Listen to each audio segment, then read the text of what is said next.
Jadi pembahasan ini maksudnya agar kita ya, bisa melaksanakan sholat secara tepat waktu. Namun jika memang ya, kita tidak bisa sholat secara tepat waktu, khususnya dalam pembahasan kali ini yaitu sholat isya, itu kapan waktunya berakhir. Dalam masalah ini kaum muslimin ada beberapa pendapat para ulama. Yang pertama, waktu sholat isya itu hanya sampai pada pertengahan malam. Hanya pertengahan malam. Jadi kalau orang yang berpendapat dengan pendapat pertama ini, maka dia tidak boleh sholat isya jika sudah melewati pertengahan malam ya. Pendapat ini disandarkan kepada Imam Malik rahimallahu ta'ala. Jadi Imam Malik berpendapat seperti itu. Dalilnya mana Imam Malik?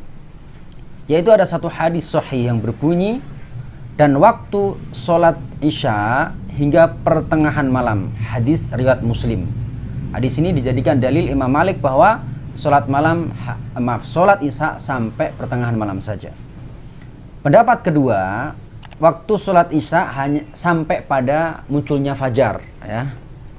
Jadi boleh seseorang sholat isya di pertengahan malam, di pertiga malam, karena pendapat kedua ini mengatakan sholat isya itu berakhir dengan munculnya fajar atau masuk sholat subuh.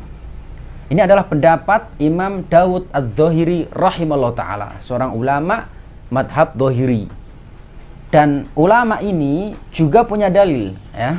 Dalilnya adalah ada satu hadis sahih yang berbunyi, orang yang ketiduran tidaklah disebut meremehkan, akan tetapi yang meremehkan adalah orang yang mengakhirkan sholat hingga masuk waktu sholat lainnya. Hadis riwayat Muslim. Hadis ini menunjukkan bahwasanya seluruh sholat itu batas akhir waktunya adalah ketika masuk waktu yang lain. Itu berdasarkan hadis sahih Muslim, dan ini yang dipegang oleh Imam Dawud Adz-Dzahiri.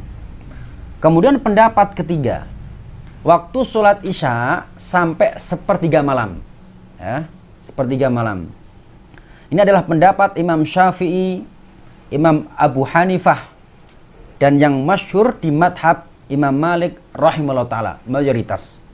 Dalil mereka adalah hadis sahih tentang sholatnya Jibril alaihi salam bersama Rasulullah sallallahu alaihi wasallam di waktu isya hingga sepertiga malam. Jadi Nabi sholat bersama Jibril, sholat isya, dan sampai sepertiga malam. Ini jadikan dalil ulama bahwa ya memang waktu sholat isya sampai sepertiga malam. Wallahu alam. Ini tiga pendapat. Ya sebenarnya mana yang kita pilih ya sesuai dengan apa yang kita pilih, yang kita yakini. Tapi secara pribadi yang saya amalkan ya, yang saya yakini adalah pendapat kedua, yaitu sholat itu waktunya berakhir dengan masuknya sholat lain ya, seperti itu. Tapi jika memang ada yang memilih pendapat lain, tafadhol atau silakan, tidak ada masalah. Wallahu alam.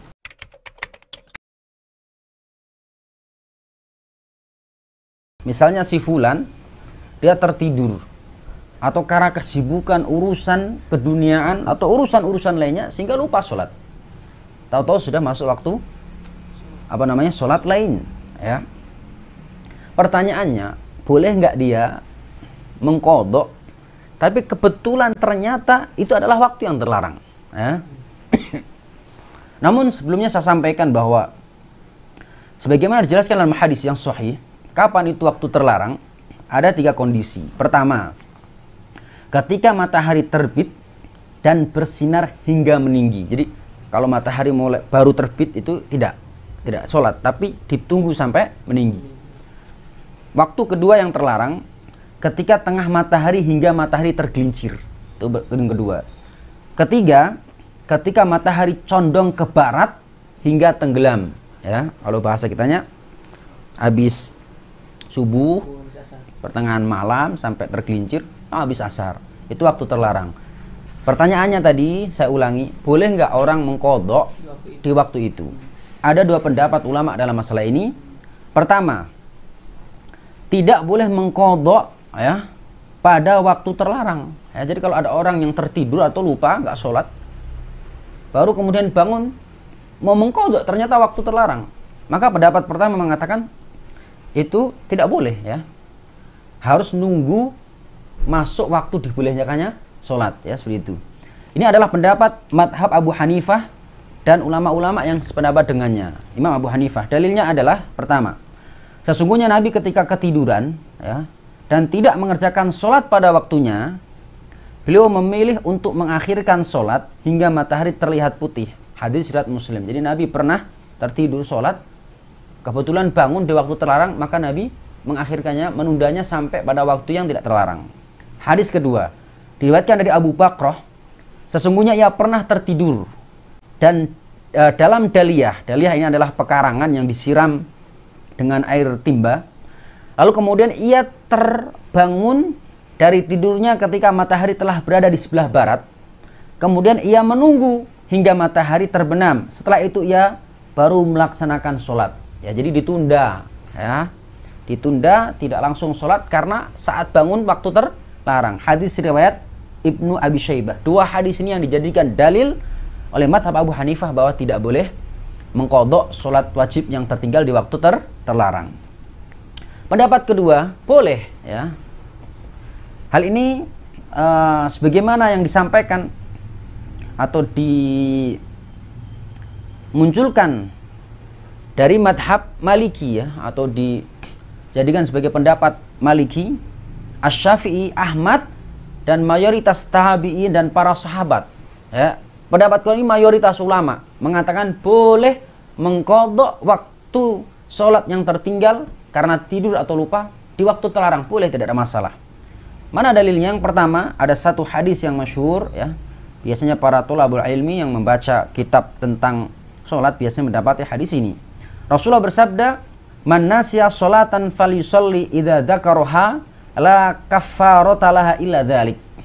Kata Rasulullah, barang siapa yang tertidur atau lupa dari sholat, maka hendaklah ia mengerjakannya ketika mengingatnya dan tidak ada kafarat untuknya kecuali itu. Hadis ini dengan gamblang bahwa orang yang lupa, ya, atau tertidur, maka saat dia bangun, ya, maksudnya dia sampai bablas tidak sholat, saat dia bangun, ya, falyusolli idza dzakara, saat ingat bangun sudah, mau itu waktu terlarang atau tidak, langsung. Hadis ini hadis sahih. Ini saya sebutkan hanya yang terlupa atau tertidur. Lalu bagaimana dengan yang sengaja? Kalau sengaja ini ada pembahasan lain, ya, sepertinya sudah saya bahas di pertemuan-pertemuan yang lalu. Ini adalah yang tertidur atau terlupa. Kalau yang sengaja apakah ada qadha atau tidak? Ini pembahasan lain. Hadis kedua yang menunjukkan pendapat mayoritas ulama atau jadikan hujah bahwa boleh mengqadha salat yang tertinggal di waktu terlarang.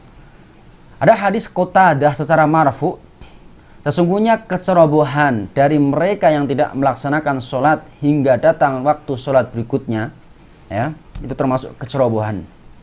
Namun barang siapa yang melakukan hal demikian, maka hendaklah ia mengerjakannya manakala ia mengingatnya. Hadis riwayat Imam Muslim. Hadis ini juga sangat kuat sekali menunjukkan bahwa apabila orang yang tertinggal atau terlupa karena tidur, ya, bangun-bangun sudah habis waktunya, mau mengqadha ternyata waktu terlarang, boleh berdasarkan dua hadis ini. Dan insya Allah ini adalah pendapat yang kuat, ya, bisa dipilih, ya. Ini mayoritas ulama, wallahu a'lam.